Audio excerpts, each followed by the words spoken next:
అధ్యయనానికి ఆహ్వానం. అధ్యయన అభిలాషులకు శుభోదయ దివ్యాశీస్సులు. ఏకవాక్య ధ్యానాన్ని చెప్పుకుందాం.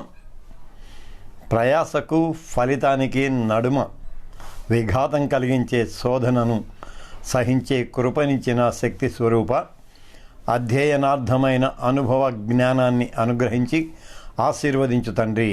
ఆమెన్. శోధనలు మనల చుట్టి వచ్చినా, సాతాను అంబులెన్ని తగిలినా, భయము లేదు మనకిక ప్రభువు చెంతనుండగా, యేసుతోటివిగాను వెడలను. అధ్యయనానికి ఆహ్వానాన్ని అందిస్తూ ఉన్నాను. దెస్సలోనికయ తొలి పత్రిక 2వ అధ్యాయాన్ని మనం ధ్యానం చేసుకోవాలి. మొదటి అధ్యాయపు చివరి వచనం, ఆ 10వ వచనం నుండి 2వ అధ్యాయం 20 వచనాల వరకు కూడా ధ్యానాన్ని మనం ఈరోజు కంప్లీట్ చేసుకోవాలి. మొదటి అధ్యాయం 10వ వచనం, ఇది చాలా ప్రాముఖ్యమైన వచనం కనుక ఈ వచనం అర్థం చేసుకోవటానికి వెనుక చాలా దేవశాస్త్రపరమైన మీమాంస ఇమిడి ఉన్నది కనుక అధ్యయన కోణంలో నుంచి మాత్రమే దానిని మీతో పంచుకోవాలని ఆశించి ఆ వచనాన్ని నేను అలాగే అట్టిపెట్టుకోవడం జరిగింది. అయితే మరొకసారి సవినయంగా మనవి చేస్తూ ఉన్నాను. ఈ 10వ వచనాన్ని అధ్యయన కోణంలో నుంచి మాత్రమే నేను చెబుతూ ఉన్నాను. అంటే అధ్యయనం అంటే మంచి చెడుల వివేచనను మనం గ్రహించటానికి చేసే దైవ సంకల్పానుసారమైన ప్రయత్నం కనుక ఆ వచనానికి సంబంధించి గలిబిలి కావద్దు, విశ్వాసానికి విఘాతం కలిగించే ఆలోచనలు పెట్టుకోవద్దు. అంతటి క్లిష్టమైన విశ్లేషణ ఆ వచనాన్ని గురించి నేను చెప్పడానికి ఇష్టపడుతూ ఉన్నాను. మరణమైన వారిలో నుండి దేవుడు బ్రతికించిన యేసు, మరణమైన వారిలో నుండి దేవుడు బ్రతికించిన యేసు, ఆ తర్వాత రాబోయే ఉగ్రత నుండి మనలను తప్పించే ఆయన కుమారుడైన యేసు, రాబోయే ఉగ్రత నుండి మనలను తప్పించే ఆయన కుమారుడైన యేసు, తర్వాత పరలోకము నుండి వస్తాడని ఎదురు చూచేందుకు, పరలోకము నుండి వస్తాడని ఎదురు చూచేందుకు. ఇవి నేను నిన్న ఈవేళ అధ్యయనానికి సంబంధించిన నోటిఫికేషన్లో 2 ప్రత్యేకమైన ఫొటోస్ పెట్టాను, బొమ్మలు పెట్టాను. దానిని సెరాపిస్ అనే ఐగుప్తీయుల దేవత ఉన్నాడు అని చెప్పాను కదా, ఆ సెరాపిస్కు సంబంధించిన ఫోటోలు 2.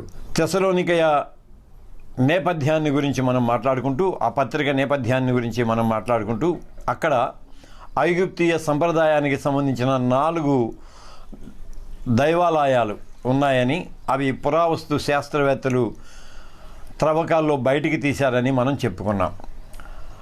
ఏమేం చెప్పుకున్నాం? Isis, Serapis, Osiris, అనూబిస్.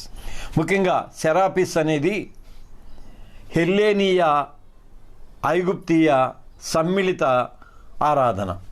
మళ్ళీ ఈ మాట జాగ్రత్తగా గమనించండి, హెల్లేనీయ ఐగుప్తీయ సమ్మిళిత ఆరాధన. నేను అధ్యయనం కోసం ఆ నేపథ్యాన్ని చెబుతున్నాను, ఆ ప్రత్యేకమైన నేపథ్యాన్ని గురించి చెప్పుకుందాం. అలెగ్జాండర్ ద గ్రేట్ ఉన్నాడు కదా, అలెగ్జాండర్ ద గ్రేట్ మరణానంతరం అతని సింహాసనాన్ని వారసులు స్వతంత్రించుకోలేకపోయారు. అతని సైన్యాధిపతులైన టోలమీ, సెలూకస్ అనే 2 రాజ్యాన్ని పంచుకోవటం జరిగింది. టోలమీ, సెలూకస్. ఈ టోలమీ ఐగుప్తు ప్రాంతాన్ని స్వాధీనం చేసుకున్నాడు. వాళ్ళు పంచుకున్నారు, ఐగుప్తు ప్రాంతాన్ని స్వాధీనం చేసుకున్నారు. ఈ టోలమీ వంశానికి సంబంధించిన రాజు ఐగుప్తీయుల మత భావాలలో నుండి ఒక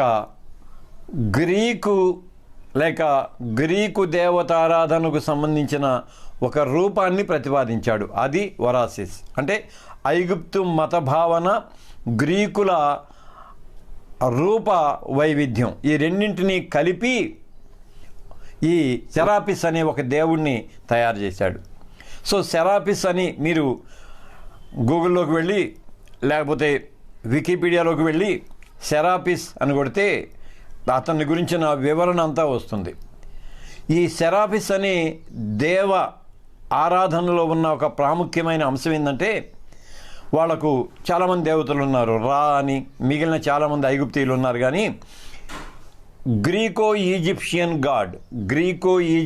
గాడ్ ఈ సెరాపిస్ కాబట్టి ఇతడు ప్రతిరోజు మరణించి ప్రతిరోజు జనిస్తాడు అని. అంటే సూర్యుని గురించిన వారి భావన ఏంటంటే, సూర్యుడు ప్రతి సాయంకాలం మరణించి ప్రతి ఉదయం తిరిగి లేస్తాడు అని. ఇది సూర్య పునరుద్ధాన ప్రక్రియ, ఐగుప్తీయులకు సంబంధించిన సూర్య పునరుద్ధాన ప్రక్రియ. తెసలోనికయ పట్టణంలో ఎక్కువ మంది కులీనులైన ఐగుప్తు వాణిజ్యవేత్తలు ఉండి వారందరూ కూడా ఈ సెరాపిస్ కల్ట్ని ఆరాధన చేస్తూ ఉండేవాళ్ళు. ఇక్కడ కూడా వైవిధ్యం ఉంటుంది. బహుశా నేను చెప్పాను కదా, మతం ఎప్పుడైతే వ్యవస్థీకరించబడుతుందో మత నిర్వాహకులకు మత విశ్వాసకులకు మధ్య అంతరం ఏర్పడుతుంది. ఆ అంతరం ఒక్కొక్కసారి భరించలేనిది అవుతుందన్నమాట.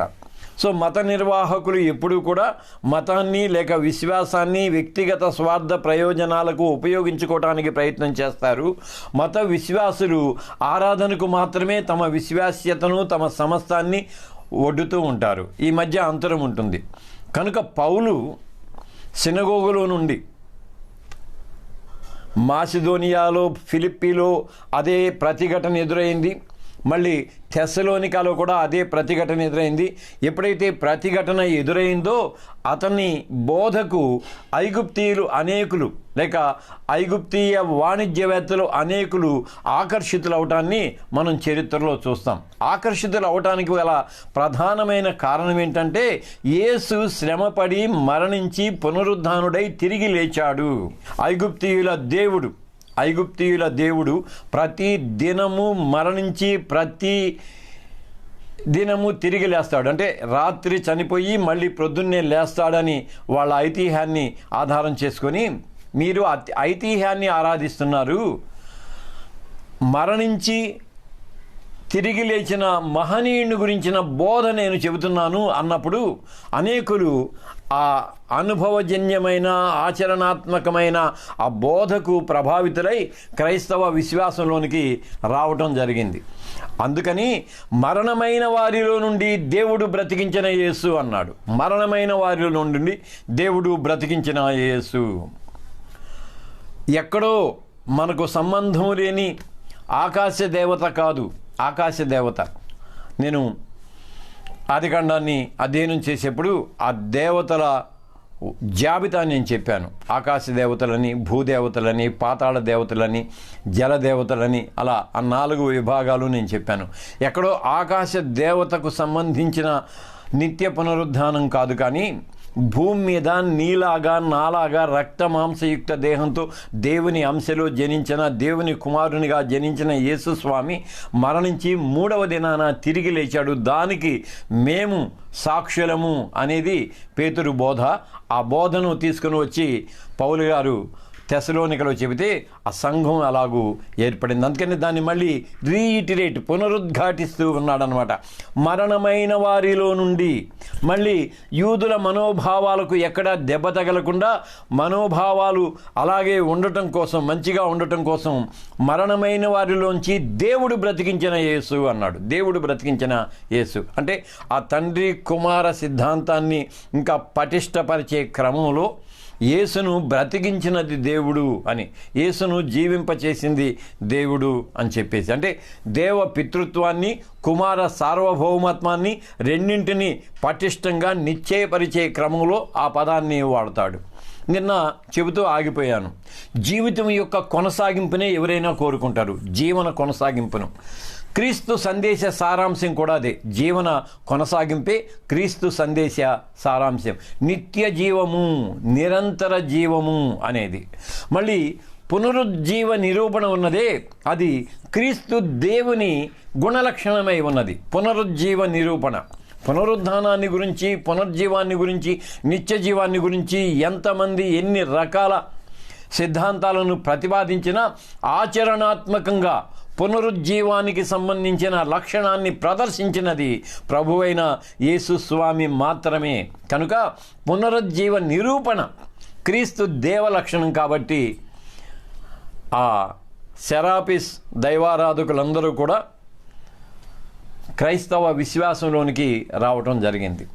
మళ్ళీ ఆ కల్ట్కి సంబంధించి మరొక ప్రాముఖ్యమైన అంశాన్ని కూడా తరువాతి అధ్యాయంలో నేను ప్రస్తావన చేస్తాను. అందుకని దీని మీద ఎక్కువ స్ట్రెస్ చేసి చెబుతూ ఉన్నాను. ఓకే, రాబోయే ఉగ్రత నుండి మనలను తప్పించి ఆయన కుమారుడైన యేసు. ఉగ్రత అంటే సింపుల్గా చెప్పుకుందాం, భయం. జీవితం, జీవనం, ఈ రెండింటికి ఒకే ఒక శత్రువు ఏంటంటే నిత్య శత్రువు భయంతోనే నిద్రలేస్తాం. దాని పరిమాణం ఎంతన్నా కానీ, ఎలాగా ఏంటి అనేది పరిమాణం ఎంతన్నా కానీ భయంతోనే నిద్రలేస్తాం. ఉగ్రత అంటే భయం అంటాను నేనైతే. మళ్ళీ ఈ ఉగ్రత ఉన్నదే అది పెద్ద మాట, భయం అనే అందాం. మనం అర్థం చేసుకునే క్రమంలో భయం అని మాత్రమే అందాం. ఈ భయం ఉన్నదే ఇది సుదీర్ఘ భవిష్యత్తుకు సంబంధించిన భయం ఉంటుంది, సమీప భవిష్యత్తుకు సంబంధించిన భయము ఉంటుంది. మళ్ళీ మరణానంతర జీవిత నిర్ణయానికి సంబంధించిన భయం కూడా ఉంటుంది. 3 మాటలు నేను చెబుతున్నాను. సమీప భవిష్యత్తుకు సంబంధించిన భయం. సమీప భవిష్యత్తు అంటే ద ఇమీడియట్ ఫ్యూచర్. ఇదిగో నాకు ఇప్పుడున్న భయం అంటే మాట వరుసగా చెబుతుంది. నాకు ఇప్పుడున్న భయం ఇమీడియట్. సమీప భవిష్యత్తు భయం ఏంటంటే ఎక్కడ ఈ సిగ్నల్ కట్ అవుద్దో, ఎక్కడ ఈ లైవ్ అంతరాయం కలుగుతుందో, ఇది భయం. అంటే సమీప భవిష్యత్తు వెంటనే జరగవచ్చు. అది సుదీర్ఘ భవిష్యత్తుకు సంబంధించిన భయం ఉంటుంది. సుదీర్ఘ భవిష్యత్తుకు సంబంధించింది. ఎలాగా, ఏం చేయాలి, అవుతుందా కాదా, ఇది సుదీర్ఘ భవిష్యత్తుకు సంబంధించింది. మళ్ళీ ఈ భయం యొక్క 3వ పరిణామాన్ని మనం చూసినట్లయితే అది మరణానంతర జీవితాన్ని నిర్ణయించే భయం. ఇక్కడ మళ్ళీ కొంచెం క్లారిఫికేషన్ ఇస్తాను. మరణానంతర జీవితాన్ని నిర్ణయించే భయాన్ని గురించి మనమే మాట్లాడతాం, మిగిలిన వాళ్ళు మాట్లాడరు, నేను అనుకోవటం. మళ్ళీ మనలో కూడా ఎక్కువగా కాపర్లు మాత్రమే మాట్లాడతారు. కాపర్లు మాత్రమే మరణానంతర జీవిత నిర్ణయాన్ని గురించిన భయాన్ని గురించి మాట్లాడతారు. పరలోకమా నరకమా, ఈ రెండింటిని గురించి నీ జీవిత నిర్ణయం ఎక్కడ ఉంటుంది అని చెప్పి. సో అందుకని ఏమంటున్నా అంటే రాబోయే ఉగ్రత నుండి మనలను తప్పించే ఆయన కుమారుడైన యేసునందలి విశ్వాసము అభయము. యేసునందలి విశ్వాసము భయహరణము, భయాన్ని హరించి వేసిద్ది. అందుకని రాబోయే ఉగ్రత నుండి మనలను తప్పించే ఆయన కుమారుడైన యేసు. ఇక్కడ కూడా మళ్ళీ పితృ వాత్సల్యాన్ని చెబుతున్నానండి. దేవ పితృత్వాన్ని, కుమార సార్వభౌమత్వాన్ని రెండింటినీ వర్ణిస్తూ ఉన్నాడు. ఇక్కడ మళ్ళీ ఒక చరిత్ర సంగతిగా చెప్పుకుందాం. క్లాడియస్ అనే రోమన్ చక్రవర్తి రోమా నుండి యూదుల్ని బహిష్కరించాడు. మనం పత్రికల్లో ఆ మాట చూస్తాం. అకులా ప్రిస్కిల్లాల నేపథ్యంలో అది ప్రత్యేకంగా మనకు వినిపిస్తూ ఉంటుంది. క్రీస్తు శకం 49-51 సంవత్సరాల మధ్య ఈ సంఘటన జరిగింది. అంటే 49తో ప్రారంభమై 51 దాకా కొనసాగుతూ ఉందని అలాగైనా చెప్పుకోవచ్చు. అంటే యూదులకు సంబంధించిన సమీప భవిష్యత్ అది. అంటే ఒక ఉగ్రత, సార్వభౌముడైన రాజు దగ్గర నుండి వచ్చిన ఉగ్రత. కనుక ఉగ్రతను సమీప భవిష్యత్తుకు సంబంధించి, సుదీర్ఘ భవిష్యత్తుకు సంబంధించి, మరణానంతర జీవిత నిర్ణయానికి సంబంధించిన భయంగా కూడా చెప్పుకోవచ్చు. అయితే ప్రతి భయానికి అభయము ఆయనే. క్రీస్తు యేసునందలి విశ్వాసమే భయహరణము అని ఆ వాక్యం చెబుతుంది. తర్వాత పరలోకము నుండి వస్తాడని ఎదురు చూచేందుకు ఇది అసలు అద్భుతమైన నిరీక్షణ. ఇక్కడ ఒక మాట జాగ్రత్తగా గమనిద్దాం. జీవుడు దేవుణ్ణి చేరుకోవటం అనేది సర్వమత సిద్ధాంతం.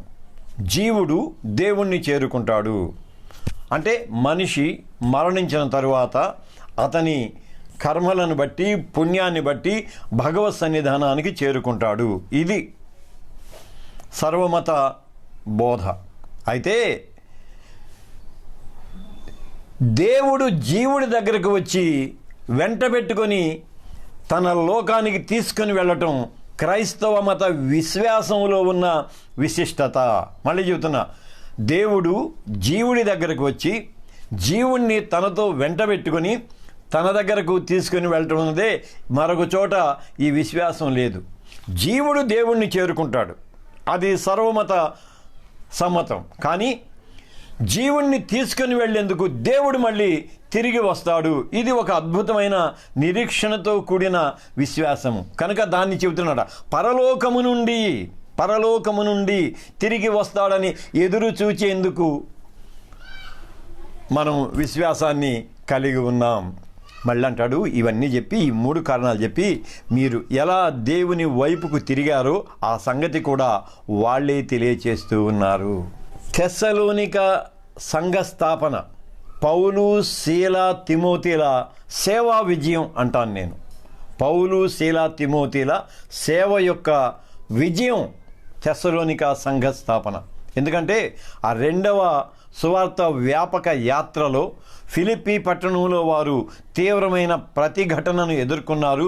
అంతే ప్రతిఘటనను తెస్సలోనికలో ఎదుర్కొన్నారు, మళ్ళీ బెరయాలో ఎదుర్కొన్నారు. అక్కడి నుంచి ఏథెన్స్కి వెళ్ళారు, అక్కడ వైఫల్యం చెందారు. ఆ తరువాత కొరింథీకు వెళ్ళారు. కానీ తెస్సలోనిక సంఘ నిర్మాణం లేక సంఘ ఆవిష్కరణ పౌలు, శీల, తిమోతిల సేవా విజయంగా నేను పరిగణిస్తూ ఉంటాను. కాబట్టే మాసిదోనియా, అకయ పరగణాలలో అది ఒక సంచలనాన్ని సృష్టించింది. క్రైస్తవ విశ్వాస వ్యాపకతకు మూల సూత్రం క్రీస్తు స్వామి ఆదేశం. అది అస్సలు ప్రభువారు ఆరోహణమై వెళ్ళే సమయంలో ఇచ్చిన ఆదేశం ఉన్నదే ఎంత అద్భుతమైన ఆదేశము. అదే క్రీస్తు విశ్వాస వ్యాపకతకు మూలసూత్రంగా నిలిచి ఉన్నది. అందుకని దానిని మహా ఆదేశం, ద గ్రేట్ కమిషన్ అని చెప్పి అన్నారు. 2వ అధ్యాయం 9వ వచనంలోనికి వస్తున్నాను. సహోదరులారా, మీ దగ్గరకు వచ్చినందువల్ల మాకు ప్రయోజనమే కలిగినది అన్నాడు. సార్వత్రిక ప్రయోజనం ప్రజలను సంఘటితం చేస్తుంది. నేను ఎప్పుడు మా ఫెలోషిప్లో ఈ మాట చెబుతూ ఉంటాను. సార్వత్రిక ప్రయోజనం ప్రజలను సంఘటితం చేస్తుంది. సువార్త సార్వత్రిక ప్రయోజనం. సువార్త వ్యక్తిగత ప్రయోజనాలను పణంగా పెట్టేది. సార్వత్రిక ప్రయోజనం కోసం వ్యక్తిగత ప్రయోజనాలను ఫణంగా పెట్టేది సువార్త ప్రకటన. దానిలో పౌలు, శీల, తిమోతిలు సక్సీడ్ అయ్యారు, విజయాన్ని సాధించారు. అందుకని సంతోషంగా చెబుతూ ఉన్నారనమాట. మీ దగ్గరకు మేము రావటం ఒక ప్రయోజనంతో కూడుకున్నది, ఆ ప్రయోజనం నెరవేరింది కాబట్టి నేను చాలా సంతోషిస్తున్నాను. మేమే ఇబ్బంది పట్ల. ఫిలిప్పీలో, తెస్సలోనికలో తీవ్ర ప్రతిఘటనను మేము ఎదుర్కొన్నప్పటికీ మా ప్రయాసను ఫలభరితం చేసిన దేవుని వైపు చూచి మేము ముందుకు కొనసాగుతూ ఉన్నామని అక్కడి నుంచి 2వ అధ్యాయాన్ని మొదలు పెట్టుకుంటాడనమాట. మళ్ళీ గతం చెబుతాడు. ఫిలిప్పీలో ముందే శ్రమను, అవమానాన్ని పొంది అంత పోరాటంలో కూడా మీకు దేవుని సువార్తను బోధించేందుకు మన దేవునిలో ధైర్యం తెచ్చుకున్నామన్న సంగతి మీకు తెలుసు. ఇక్కడ మళ్ళీ అధ్యయనంలోనికి వెళ్తున్నాం. మనం అధ్యయనం బృందం కాబట్టి మళ్ళీ అధ్యయనంలోకి వెళ్ళి ఒక మాట చెప్పి మళ్ళీ నేను వెనక్కి వస్తాను. ఈ 2వ సువార్త వ్యాపక యాత్ర అని చెప్పుకున్నాం కదా. ఫిలిప్పీ ప్రతిఘటన, తెస్సలోనిక ప్రతిఘటన, బెరయా ప్రతిఘటన, ఏథెన్స్ వైఫల్యం, కొరింథీ మళ్ళీ అక్కడ ఆ ప్రయాస యొక్క ఫలితం. ఈ క్రమంలో ఏథెన్స్ను పౌలు టచ్ చేస్తాడు, ఏథెన్స్ మీదుగా వెళతాడు. ఏథెన్స్లో ఒక ప్రయోగాన్ని చేస్తాడు. అంటే గ్రీకు తత్వానికి పోటీగా క్రీస్తు సువార్తను ప్రకటించడానికి ప్రయత్నం చేస్తాడు. వైఫల్యాన్ని ప్రక్కకి తీసుకుందాం, ఎందుకంటే తత్వము మతము 2 వేరు అంశాలు కాబట్టి తాత్వికులు ఎప్పుడు దైవం పట్ల సానుకూలత ఉంటుంది, ప్రత్యేకత ఉండదు కాబట్టి మనం దాన్ని ప్రక్కన పెడదాం. ఏథెన్స్లో ఒక మంచి ఫిలాసఫీ ఆ రోజుల్లో ఉండేది, ఒక మంచి తత్వం. దాన్ని స్టాయిసిజం అంటారు. ఎపిక్యూరియనిజం, స్టాయిసిజం అని 2 సిద్ధాంతాలు ఉంటాయి. ఎపిక్యూరియనిజం, స్టాయిసిజం. ఎపిక్యూరియనిజం అనేది సింపుల్గా ఒక మాటలో చెప్పేద్దాం. నా ప్రాణమా, తినుము, త్రాగుము, సుఖించుము. ఇది ఎపిక్యూరియనిజం. ఇదిగో ఈ దేహమే శాశ్వతము కనుక, లేక ఈ జీవితమే శాశ్వతం కనుక, ఈ జీవితంలో ఈ దేహానికి కావలసినవన్నింటినీ నీవు అనుభవించు అంటాడు స్థూలంగా. దీనిని ఎపిక్యూరియనిజం అంటారు. అందుకని బైబిల్లో ఆ మాట ఎపిక్యూరియన్ బ్యాక్గ్రౌండ్లో నుంచి వ్రాయబడిన మాట. నా ప్రాణమా, తినుము, త్రాగుము, సుఖించుము. అది ఎపిక్యూరియనిజం. స్టాయిసిజం అంటాం. ఈ స్టాయిసిజం ఏంటంటే, ఈ లోకంలో నీవు ఎంత శ్రమ అనుభవిస్తే అంత ఆనందాన్ని మరణానంతర జీవితంలో నీవు స్వతంత్రించుకుంటావు, లేక నిత్య జీవంలో నువ్వు స్వతంత్రించుకుంటావు అనే ఆ ఫిలాసఫీ. దానికంటే ఇంకొంచెం ఎలా చెప్పాలంటే, దేహాన్ని శుష్కింపచేసుకోవటం ద్వారా, లేక దేహాన్ని శిక్షించుకోవటం ద్వారా ఆత్మ పరిపూర్ణతను పొందగలం అనే ఒక భావన ఉంటుంది. స్టాయిసిజం అంటారు దాన్ని. సో ఆ స్టాయిసిజం ఆ ప్రాంతంలో ప్రజలలో వ్యాప్తి చెంది ఉంటుంది కాబట్టి దాని కోణంలో నుంచి మాట్లాడుతూ ఉంటాడు.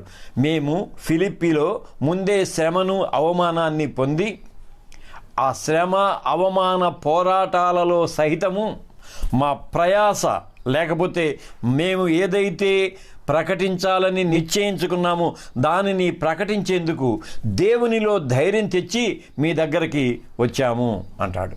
ఇక్కడ మళ్ళీ నా విశ్లేషణ చెబుతున్నాను. శ్రమను అనుభవించిన క్రీస్తు, అయితే శ్రమను జయించిన క్రీస్తు. ఇది సంతోషం. శ్రమను అనుభవించడం క్రీస్తే ఉంది. నీవు నేను కూడా శ్రమను అనుభవిస్తాం అనుదిన జీవన గమనంలో. శ్రమను అనుభవించిన క్రీస్తు, శ్రమను జయించిన క్రీస్తు. అయితే ఆయన శ్రమ విజయము మానవాళి పక్షంగా జరిగింది. ఆయన శ్రమ విజయ ఫలితము మనందరకు అనువర్తింప చేయబడేది. అందుకని శ్రమలో సహితము మేము ధైర్యము తెచ్చుకోవటానికి గల కారణం ఏమిటంటే, శ్రమను అనుభవించిన క్రీస్తు మా ముందున్నాడు. శ్రమను జయించిన క్రీస్తు స్వామి సువార్త మాతో కూడా ఉన్నది. అందుకని మా విశ్వాస ప్రకటన కొరకు పడిన ఏ శ్రమనైనను మేము క్రీస్తులోని ధైర్యంతో అధిగమించగలము అంటాడు. మీకు కూడా ఆ సంగతి తెలుసు అన్నాడు. ఇక్కడ దేవసాక్ష్యము, శిష్య సాక్ష్యము, అనుచరుల సాక్ష్యం అని 3 మాటలు చెబుతున్నాను. దేవసాక్ష్యము నీకు, నీ మనస్సాక్షికి, దేవునికి సంబంధించింది. దేవుని ఎదుట నీవు నిలబడ్డప్పుడు పదాలు పనిచేయవు, మౌనమే పనిచేస్తుంది. నా లెక్క మనం అనుకుంటాం దేవుని సన్నిధానంలో ప్రార్థన చేస్తాం, గోజాడుతాం, విజ్ఞాపన చేస్తాం. ఇట్స్ ఓకే, నేను వాటికి వ్యతిరేకం కాదు, అది ప్రయోజనార్థమైంది. కానీ వ్యక్తిగతంగా నీకు దేవునికి మధ్య సంవాదం మౌన సంవాదమే. ఆ మౌన సంవాదంలో మాట్లాడేది నీ మనస్సాక్షే. అది దేవసాక్ష్యము. దేవుని సాక్ష్యం ఏమైంది నీ పట్ల? బలా నమ్మకమైన మంచి దాసుడా అనే మాట మనం వింటామే, అది దేవసాక్ష్యము. రెండోది శిష్య సాక్ష్యము. ఆయన శిష్యునిగా నీ సాక్ష్యం ఎలాగున్నది, నీ జీవితంలో ఎలాగూ ప్రతిబింబిస్తూ ఉన్నది? ఏది? శ్రమలలో, పోరాటాలలో, వేదనలో, నీ ప్రయాసలో నువ్వు ఎలాగూ ఆయన కొరకు నిలవబడి ఉన్నావు, అది. తర్వాత అనుచరుల సాక్ష్యము. నీ గురించి దేవుడు సాక్ష్యం ఇవ్వటం కాదు, బలా నమ్మకమైన మంచి దాసుడా అని. నీ గురించి నువ్వే సంతృప్తిని కలిగి ఉండటం కాదు, ఇదిగో నేను ఆయన ఎదుట నా మనస్సాక్షి ప్రకారం జీవించాను అని.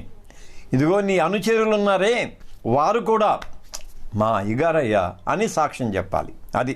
కనుక ఈ 3 సాక్ష్యాలు ముఖ్యం. దేవసాక్ష్యము, శిష్య సాక్ష్యము, అనుచరుల సాక్ష్యము.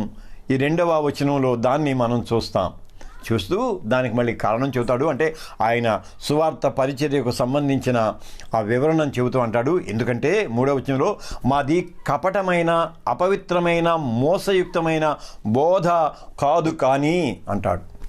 కపటము, అపవిత్రము, మోసము. కపటము, అపవిత్రము, మోసము. కపటం ఏంటంటే లేనిది ఉన్నట్లు చెప్పటం కపటం. కపట ప్రేమ అంటామే. లేనిది ఉన్నట్లు చెప్పటం కపటం.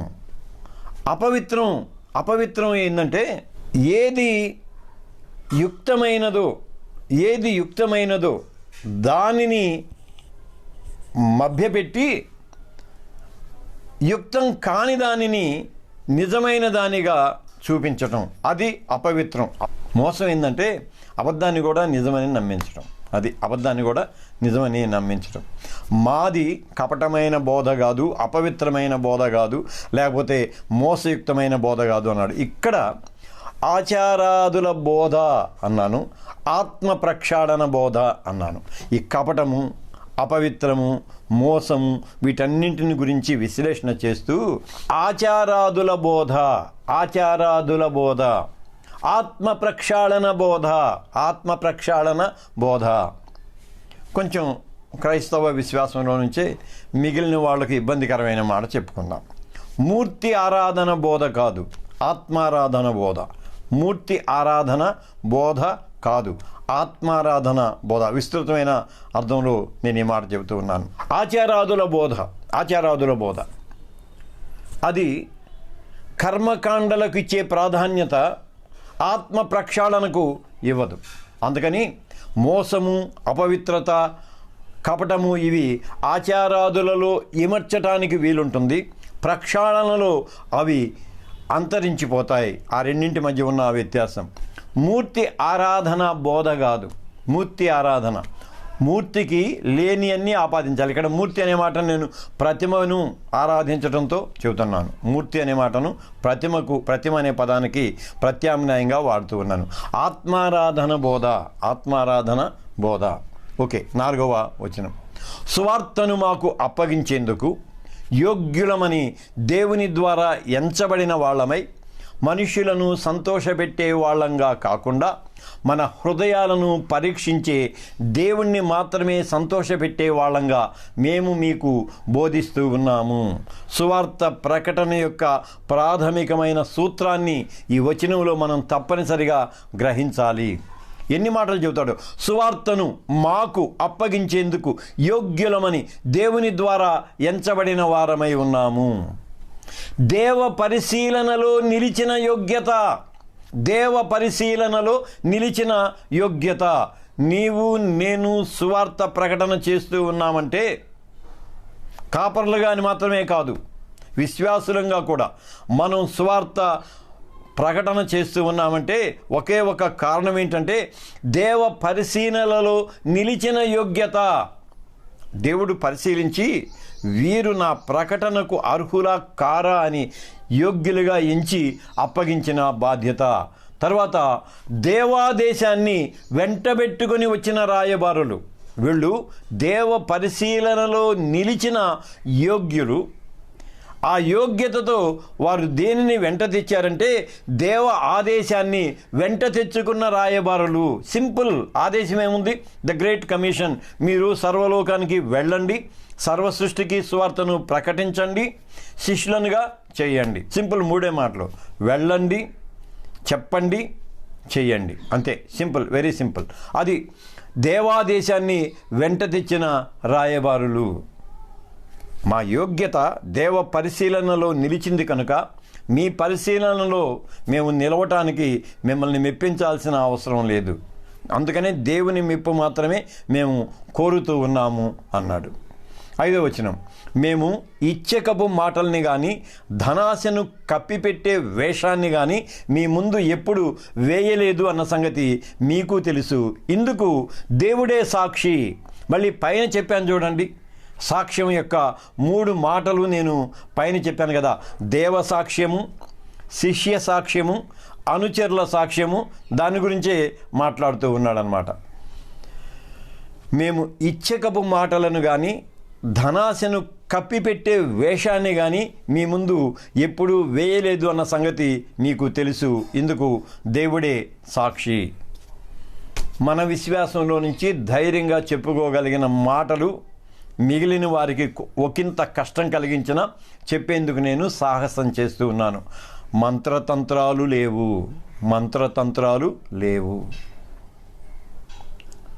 మంత్రతంత్రాలు అనే మాట నేను ఎందుకన్నానంటే ఎవరితో మనం చెబుతూ ఉన్నామో వారికి అర్థం కానటువంటి పదాలు లేవు. మనం ఏం ప్రకటిస్తున్నామో మనం ప్రకటించే ఆ బోధలోని ప్రతి పదం వారిని తాకుతుంది, వారికి అర్థమవుతుంది, వారికి గ్రాహ్యమవుతుంది. కనుక మంత్రతంత్రాలు లేవు, ఆచారాది కర్మకాండలు లేవు. ఎప్పుడైతే మంత్రతంత్రాలు ఉంటాయో వాటితో ముడిపడిన ఆచారాది కర్మకాండలు ఉంటాయి. ఆచారాది కర్మకాండలు మనకు లేవు. ఆ తర్వాత యజ్ఞయాగాదులు లేవు, హోమార్పణలు లేవు అని. కారణం ఏంటంటే మూర్తి ఆరాధన లేని చోట ధన వ్యయానికి తావుండదు. మూర్తి ఆరాధన లేని చోట ధన వ్యయానికి తావు ఉండదు. అది మూర్తి ఆరాధనకు ఆత్మ ఆరాధనకు మధ్య ఉన్న సునిశ్చితమైన వ్యత్యాసం. 6వ వచనంలోనికి వెళ్తున్నాను. మళ్ళీ చెప్పాను కదా, మీరే సాక్షులు, అనుచరులే సాక్షులు. 6వ వచనం, మళ్ళీ మేము క్రీస్తుకు అపోస్తలులంగా అధికారం చేయగల సమర్థులమైన మీ నుండి కానీ ఇతరుల నుండి కానీ ఇంకా మనుష్యుల నుండి వచ్చే ఘనతను మేము కోరలేదు. ఘనతను మేము కోరలేదు. ఈ కీర్తి కండూతి అనే పదం ఉంటుంది కదా, అది ఘనతను కోరుకోవటం అనేది కీర్తి కండూతి అని మనం చెప్పుకోవచ్చు. లేకపోతే గుర్తింపబడాలనే ఒక తత్వం ఉంటుంది, గుర్తింపబడాలి అనే తత్వం.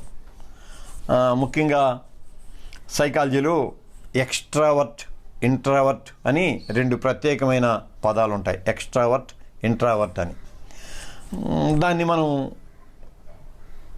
ఒక్కోసారి లౌకిక కోణంలోంచి చూస్తాం. ఎక్స్ట్రావర్ట్ అనేవాడేమో గలగల మాట్లాడేవాడని, కాకపోతే ఇంట్రావర్ట్ని పాపం న్యూనత పదంతో అంటాం, వాళ్ళు ముచ్చోళ్ళురా అని అంటాం. ఇక్కడ సహేతుక కోణంలోంచి, పాజిటివ్ కోణంలోంచి ఆ రెండింటినీ మనం చూస్తే ఎక్స్ట్రావర్ట్స్ అనేవాళ్ళు కీర్తి కండూతిని ఆకాంక్షించేవాళ్ళు, ఇంట్రావర్ట్స్ అనేవాళ్ళు వాళ్ళు ఆత్మసంతృప్తి కలిగిన వాళ్ళు. అంటే సైకలాజికల్ ఎనాలిసిస్ వేరుగా ఉంటుంది. మనం దానిని విశ్వాస కోణంలోంచి ఇలాగూ చెప్పుకోవచ్చు అన్నమాట. అందుకని మేము ఘనతను కోరలేదు అన్నాడు. నేనేమంటున్నా అంటే విశ్వాస వాహకులు వీరు, విశ్వాస వాహకులు ఇంకంతే. అంటే వారు వారి వెంట విశ్వాసాన్ని తీసుకొని వస్తూ ఉన్నారు. ఇంకా దానికి మించిన ఘనత ఏముంది? వాళ్ళని చూస్తే నమ్మకం కలుగుతుంది, వాళ్ళు చెప్పే మాట వింటే విశ్వాసం కలుగుతుంది, ఆదరణ కలుగుతుంది. ఇంకదే ఘనత, వారి మాటే లేక వారి ప్రకటనే ఘనత. అందుకని విశ్వాస వాహకులు వారు. అయినప్పటికీ సౌవార్తిక అధికారులు, పౌలు అదే అంటాడు, సౌవార్తిక అధికారులం మేము. యేసు సువార్తను ప్రకటించడానికి దేవ పరిశీలన యోగ్యతను కలిగిన అధికారులం మేము. అంటే ప్రకటించే అధికారం మాకున్నది, ప్రకటన అధికారం మాకున్నది. మళ్ళీ ఆ సామర్థ్యాన్ని కూడా, ప్రకటన సామర్థ్యాన్ని కూడా ఆయనే ఇచ్చాడు. కనుక విశ్వాస వాహకత్వం, సౌవార్తిక అధికారం, ప్రకటన సామర్థ్యం, ఇంతకు మించిన ఘనత ఇంకా మాకెందుకు చెప్పండి. అందుకే మేము మనుషుల మీద ఆధారపడలేదు అన్నాడు. మళ్ళీ ఈ సంగతి మీకే తెలుసు అన్నాడు. ఇక్కడ మరొక విశ్లేషణ చెప్పుకుందాం. ఘనులైన వారు శిష్యులైనప్పుడు వేరే ఘనత ఎందుకు? ఘనులైన వారు శిష్యులైనప్పుడు వేరే ఘనత ఎందుకు? చాలా మంచి మాట ఇది, మనకి అనువర్తింపజేసుకుందాం. అధ్యయనం అన్నాను నేను దీన్ని, ఈ ప్రత్యేకమైన కార్యక్రమాన్ని అధ్యయనం అన్నాను. అధ్యయనంలో మీరందరూ అధ్యయనపరులే. అధ్యయనపరులైన మీరందరూ ఈ అధ్యయనంలో చేరటాన్ని మించిన ఘనత అధ్యయనానికి ఇంకేముంటుంది? అది పౌలు ఎంత చక్కగా చెప్తుంటే, మీరే మా ఘనత, మీరే అధ్యయనానికి ఘనులు. అందుకని ఘనులైన వారే శిష్యులైనప్పుడు వేరే ఘనత ఎందుకు? 7వ వచనంలోనికి వెళ్తాం. అక్కడి నుంచి టోన్ మారుతుంది. అప్పుడు దాకా ఆయన గురించి చెప్పుకున్నాడు పౌలు. అక్కడి నుంచి టోన్ మార్చి, అయితే పాలిచ్చే తల్లి తన స్వంత బిడ్డల్ని గారాబం చేసినట్టే మేము కూడా మీ మధ్య సాధువుల్లా ఉన్నాము. ప్రారంభంలో ఏం చెప్పారంటే దేవ పితృత్వాన్ని ప్రధానంగా చెప్పాడు అని చెప్పుకున్నాం. ఇది పరిచయ పలుకుల్లో దేవ పితృత్వాన్ని ప్రధానంగా చెప్పాడు అనేది. సో దేవుని ప్రేమ పితృప్రేమ, కాపరి ప్రేమ మాతృప్రేమ అంటాను. కాపరి ప్రేమ మాతృప్రేమ. పాలిచ్చే తల్లి తన స్వంత బిడ్డని గారాబం చేసిన, అరే ఒక్క ముద్ద తినరా, ఆఖరి ముద్ద తినరా అని పిల్లల్ని మనం బతిమలాడుతూ ఉంటామే. ఒక్కొక్క ముద్ద అయ్యా బయటికి తీసుకొని వెళ్ళి, ఇప్పుడు నాకు తెలియదు, మా చిన్నప్పుడు బయటికి తీసుకొని వెళ్ళి చందమామను చూపించి అదిగదిగో చందమామ గోరు ముద్ద అని చెప్పి తినిపిస్తూ ఉండేవాడు. అది మాతృప్రేమ. సో కాపరి ప్రేమ మాతృప్రేమ. తల్లి ఎలాగూ గోరు ముద్దలు తినిపిస్తుందో అలాగూ సువార్తను విశ్వాసులకు మనం అందించాలి. వాళ్ళ బిడ్డలు కాబట్టి సువార్తను వాళ్ళకు అందించాలి. ఒక్కొక్క వాక్యాన్ని గోరు ముద్దల్లాగా వాళ్లకు తినిపించాలి. అందుకని మాతృప్రేమ అన్నాను. 8వ వచనం, మీరంటే మాకు చాలా ఇష్టం, అందుకే మీ మీద విశేషమైన ఆపేక్ష కలిగి దేవుని సువార్తను మాత్రమే కాకుండా మా ప్రాణాలని కూడా మీకు ఇవ్వటానికి సిద్ధపడ్డాం. ఎంత బోల్డ్ స్టేట్మెంట్ అది, ఎంత బోల్డ్ స్టేట్మెంట్ ఇది. నేను ఎప్పుడు సరదాగా అంటూ ఉంటాను మా వాళ్ళతో, ఏంటంటే అరే అవసరమైతే నా ప్రాణం పెడతానురా అని అనేవాళ్ళనే విన్నాను, కానీ పెట్టిన వాడిని ఒక్కడిని నేను చూడలేదయ్యా అన్నాను. ఇది తుదకు ఆమరణ నిరాహార దీక్ష అని కూర్చుంటారుగా మన రాజకీయ నాయకులు, ఆమరణ నిరాహార దీక్ష అని కూర్చుంటూ ఉంటారు. ఆమరణ నిరాహార దీక్ష ద్వారా మరణించిన పొట్టి శ్రీరాములు గారి తరువాత ఒక్కడు మనకి కనపడలా. అది అంటే అవసరమైతే ప్రాణం పెడతాం అని అంటామే, కానీ పెట్టిన వారు ఎవరూ కనిపించలేదు. కానీ పౌలు అంటాడు, అవసరమైతే మా ప్రాణాలు కూడా ఇవ్వటానికి మీకు సిద్ధపడ్డాం.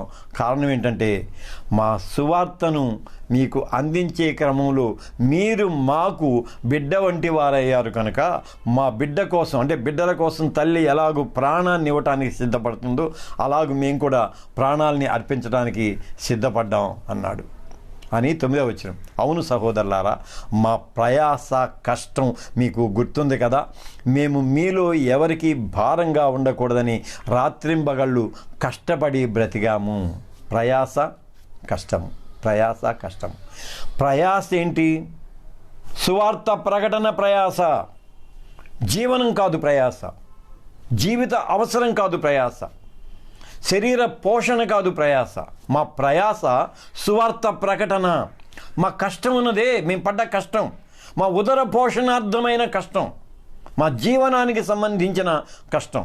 అందుకని మా ప్రయాస తెలుసు, మా కష్టము మీకు తెలుసు. మీకు గుర్తుంది కదా, మీలో ఎవరికి భారంగా ఉండకూడదని ప్రకటన చేశాము. కష్టపడి మా పని మేము చేసుకొని మీ మీద ఆధారపడకుండా బ్రతికాం. కనుక ప్రయాస సువార్త ప్రకటన కావాలి, కష్టం జీవన భృతి కావాలి. ఈ రెండింటిని సమన్వయపరచుకోవడానికి ప్రయత్నం చేయాలి. కొంచెం కష్టమైన మాటలు ఇవన్నీ కూడా.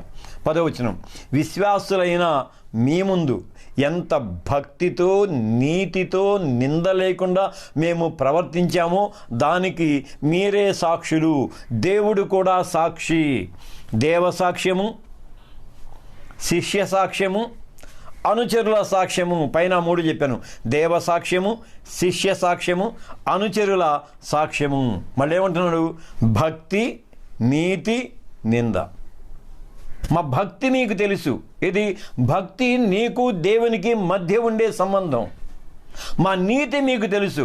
మా నీతి మీకు మాకు మధ్య ఉండే సంబంధం. ఈ రెండింటిలో ఏ తేడా వచ్చినా ఫలితం నిందపడాలి.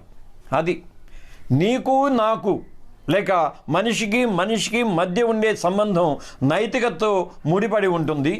మనిషికి దేవునికి మధ్య ఉండే సంబంధం భక్తితో సంబంధపడి ఉంటుంది. ఈ రెండింటిలో ఏదైనా సరే తేడా వచ్చిందంటే వెంటనే కలిగేది నింద మాత్రమే. దాని గురించే చెబుతున్నాడు. మా భక్తి మీకు తెలుసు, మా నీతి మీకు తెలుసు, అందుకని నింద లేకుండా మీ మధ్య బ్రతికామని ధైర్యంగా చెబుతున్నాడు. సాక్ష్యం కూడా చెబుతున్నాడు. దేవుడు సాక్షి, మీరు కూడా దానికి సాక్షులు. 11వ వచనం, తన రాజ్యానికి మహిమకు మిమ్మల్ని పిలుస్తూ ఉన్న దేవుడికి తగ్గట్టుగానే మీరు నడుచుకోవాలని మీలో ప్రతి ఒక్కరిని మేము హెచ్చరిస్తూ ధైర్యం చెబుతూ సాక్ష్యమిస్తూ అంటాడు. ఎన్ని మాటలు చెబుతాడు. రాజ్యము మహిమ ప్రభువు ప్రార్థనలోని అంశాలు. రాజ్యము మహిమ. అందుకని తన రాజ్యమునకు తన మహిమకు మిమ్మల్ని పిలుచుకోవాలనేది. ఒకటేమో వారసత్వము, రాజ్యం అనంటే వారసత్వము, రాజ్యం అనేది. మహిమ అనంటే ఇంకా తనకున్న సర్వస్వాన్ని ధారపోయటం, తనకున్న సర్వస్వాన్ని అందించటం. అది వారసునికి ఆస్తిని, సర్వస్వాన్ని ఎలాగిస్తారో అందుకని రాజ్యము మహిమ అనే రెండు మాటలు కూడా దీనిలో ఉంటాయి.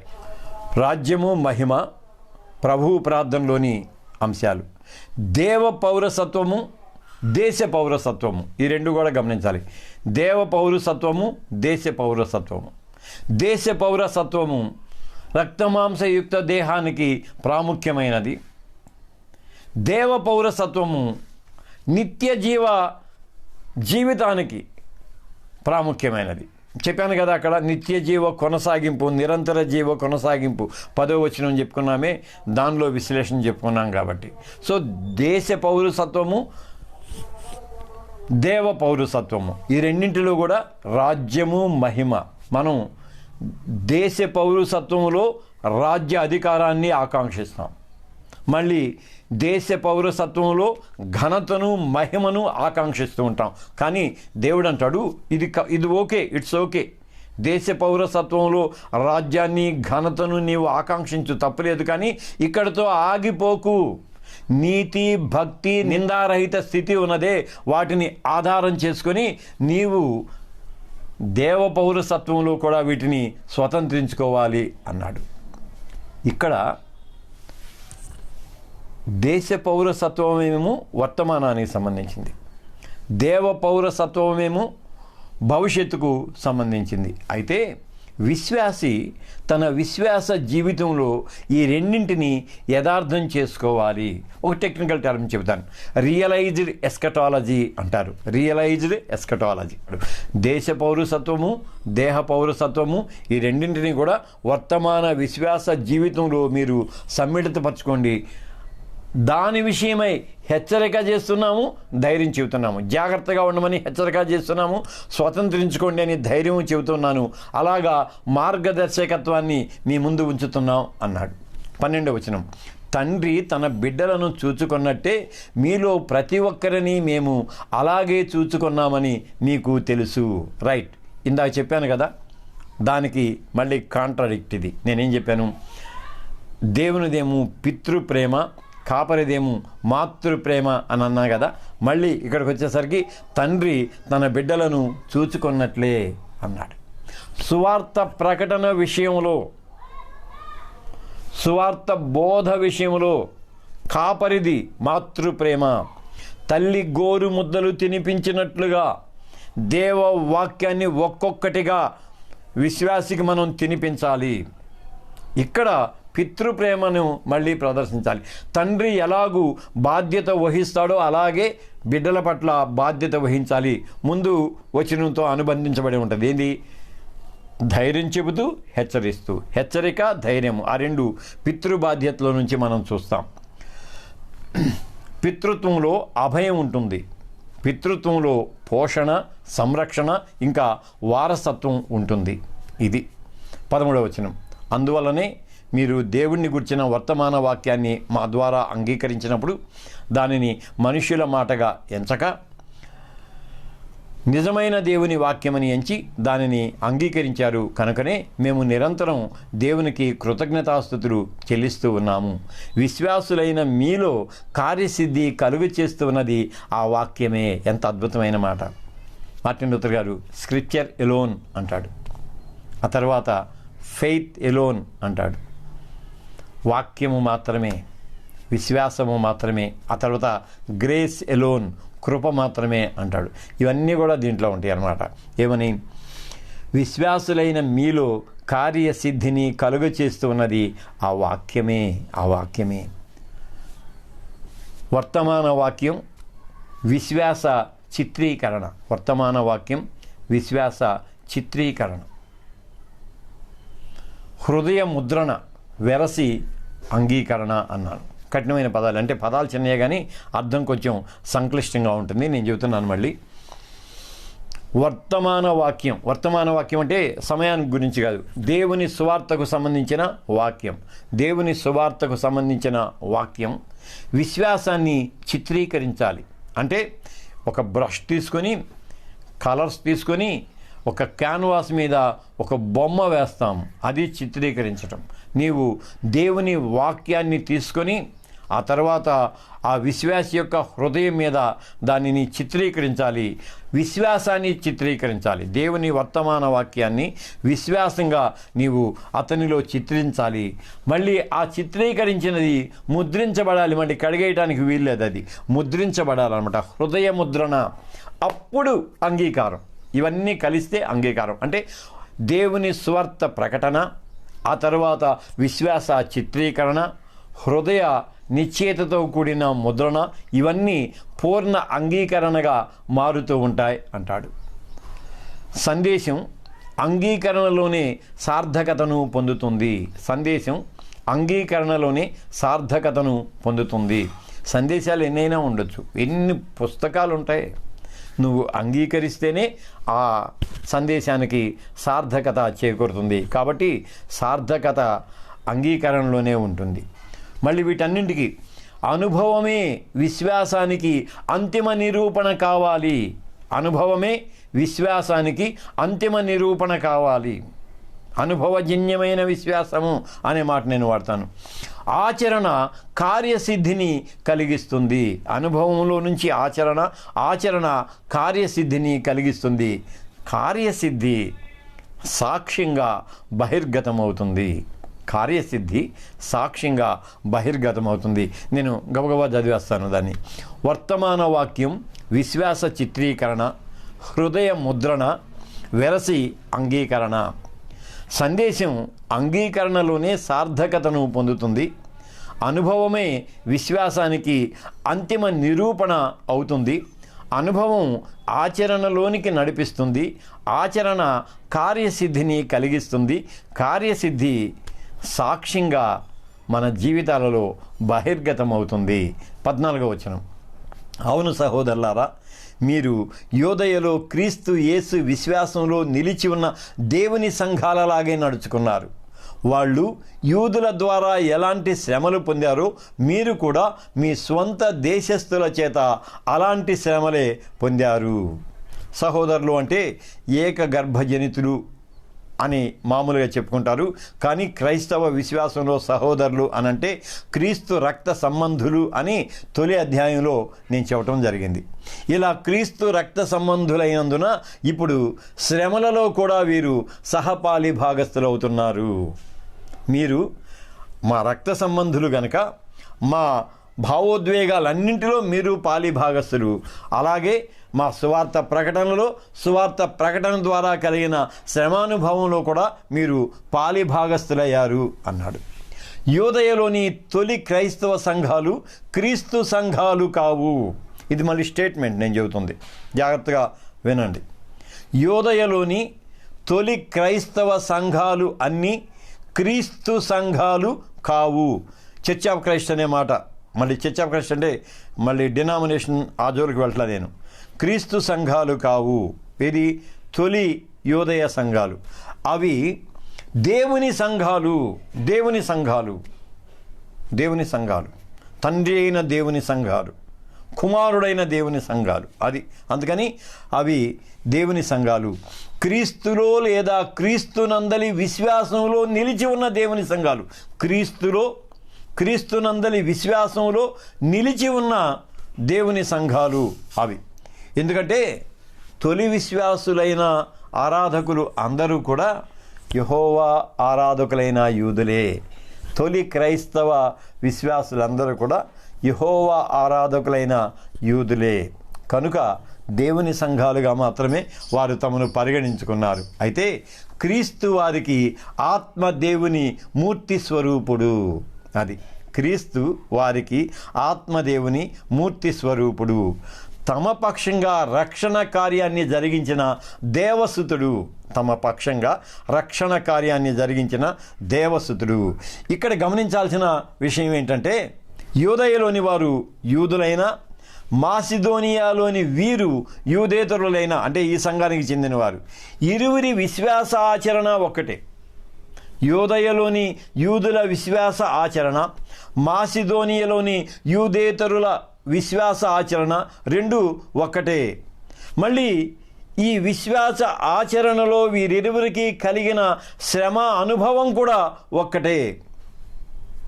అక్కడేమో యూదులు సహయూదువుల నుండి హింసాత్మకమైన ప్రతిఘటనను ఎదుర్కొన్నారు. ఇక్కడ గ్రీసు దేశస్థులైన వారు, యూదేతరులైన వారి నుండి హింసాత్మకమైన ప్రతిఘటనను ఎదుర్కొన్నారు. 15వ వచనానికి వెళ్తున్నాను. ఆ యూదులు ఎప్పుడు తమ పాపం పండేలా ప్రభు అయిన యేసుని ప్రవక్తల్ని చంపి మమ్మల్ని హింసించి అన్నాడు. చాలా కష్టమైన వచనం ఇది, కష్టమైన వచనం. యూదా మత దురహంకారం, యూదా మత మౌఢ్యం, యూదా మత సంకుచితత్వం, వీటన్నింటినీ పౌలు పై వచనంలో ఖండిస్తూ ఉంటాడు. కొంచెం కష్టమైన స్టేట్మెంట్ నేను చెబుతున్నాను. నా విశ్వాసానికి సంబంధించిన ఒక కష్టమైన స్టేట్మెంట్ అధ్యయనంలో ఉన్న మీతో పంచుకోవాలి అనుకుంటున్నాను. ఒక్కొక్కసారి యూదా మత భావనలో నుంచి దైవాన్ని అవగాహన చేసుకున్నప్పుడు నాకు బాధేసి నేను అనుకుంటాను, యేసయ్యా, the Jewish understanding of God, యూదుల దైవ అవగాహన క్రమంలో నుంచి నిన్ను చూడటానికి నేను ఇష్టపడినయ్యా అంటాను. ఏది? దైవాన్ని తండ్రి కుమార పరిశుద్ధాత్మ త్రిత్వ దైవాన్ని నేనేమంటానంటే, ఓ త్రిత్వదేవా, యూదుల మత అవగాహన దృక్పథంలో నుంచి నిన్ను చూడటానికి నాకు ఇష్టం పుట్టదయ్యా అని అంటాను. ఎందుకంటానంటే, వారికేమో ప్రసన్నుడు, మిగిలిన వారికేమో ప్రచండు. ఇది వారికి ప్రసన్నుడు, మిగిలిన వారికి ప్రచండు. అందుకనే యూదా మత దురహంకారాన్ని, యూదా మత మౌఢ్యాన్ని, యూదా మత సంకుచిత్వాన్ని వీటన్నింటినీ చెబుతూ ఎక్కడి దాకా వెళ్ళాడంటే, వాళ్ళు ప్రవక్తల్ని చంపారు, ప్రభు అయిన యేసుక్రీస్తును చంపారు, మమ్మల్ని కూడా హింసిస్తూ ఉన్నారు. ప్రవక్తల్ని చంపారు, ప్రభు అయిన యేసును చంపారు, మమ్మల్ని కూడా హింసిస్తూ ఉన్నారు. ఇది చెప్పేది. తాను యూదుడు కానట్లుగా లేదా తాను యూదుడైనందుకు సిగ్గుపడుతున్నట్లుగా ఇక్కడ పౌలు మాటలు ప్రతిధ్వనిస్తూ ఉంటాయి. రక్షణను స్వతంత్రించుకోవలసిన మీరు పాప పరిపక్వ దిశగా తమ పయనాన్ని కొనసాగిస్తూ ఉన్నారు. వారి పాపం పండింది అంటాడు.